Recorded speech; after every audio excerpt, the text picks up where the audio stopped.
خبر شامل کرتے ہیں سیالکوٹ سے، جہاں کچا شاہپورہ میں سنگ دل باپ نے 3 بچوں کو قتل کر دیا۔ اپنے ہی بچوں کو فائرنگ کر کے قتل کرنے والا سفاک قاتل گرفتار۔ تھانہ حاجی پور کے علاقہ کچا شہاب کا رہائشی محمد احمد عرف ننا گھریلو میں چکی پر اپنی بیوی نازیہ سے جھگڑے پر طیش میں آ گیا اور اپنے ہی 3 بچوں، بیٹا اذان جس کی عمر 9 سال، بیٹی ارشی جس کی عمر 10 سال، بیٹی روحانیہ جس کی عمر 12 سال بتائی جاتی ہے، تو پستول سے فائرنگ کر کے شدید مضروب کر کے فرار ہو گیا۔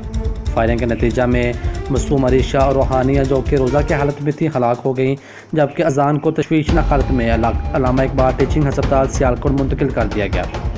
حالت غیر ہونے پر میو ہسپتال لاہور منتقل کر دیا گیا۔ DPO سیالکوٹ نے افسوسناک واقعہ کا فوری نوٹس لیتے ہوئے خصوصی ٹیمیں تشکیل دے کر جنونی شخص کو فوری گرفتار کرنے کے احکامات جاری کیے، جس کے نتیجہ میں SHO تھانہ حاجی پورہ اعجاز بٹ نے پیشہ ورانہ مہارت اور جدید ٹیکنالوجی کی مدد سے چند گھنٹوں کی قلیل مدت میں ملزم کو ٹریس کر کے گرفتار کر لیا ہے۔